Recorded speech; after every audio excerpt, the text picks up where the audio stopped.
Okay, now let us see midbrain. So the middle portion of the brain is known as midbrain. Another name for it is mesencephalon.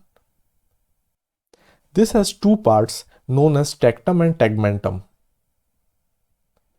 The midbrain is composed of white tracts and reticular formations. Its function is to transmit impulses between the midbrain and the cerebrum. Okay, now where is it hiding? Wait. So this is your midbrain, this small portion.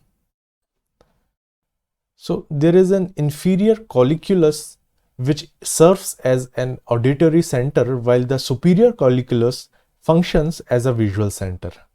The midbrain is also responsible for certain nerve reflexes such as papillary reflexes and eye movement. So this what you see here, you can say that it's a part taken from here. Maybe like that. Just remove everything. And let us zoom in. So this is how they have taken it. Okay. Now let us see what is tectum. So the top part of the midbrain is known as tectum. It has two colliculi on either side, namely superior colliculus and inferior colliculus. The function of inferior colliculi is to relay auditory information, and the function of superior colliculi is to relay visual motor system.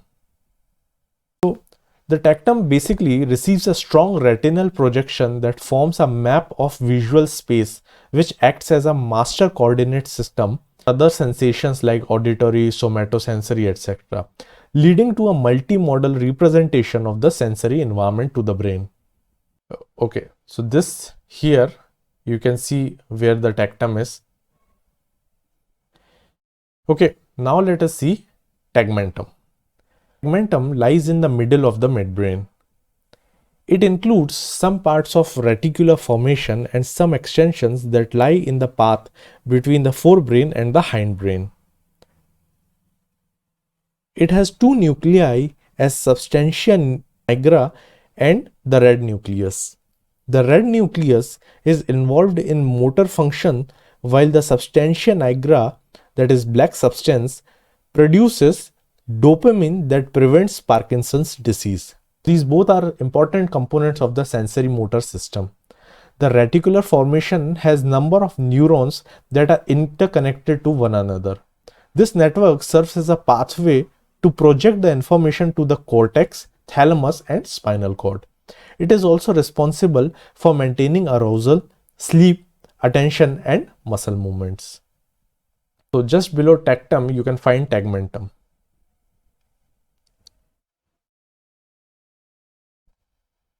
So here, there is an apparent difference between tectum and tegmentum.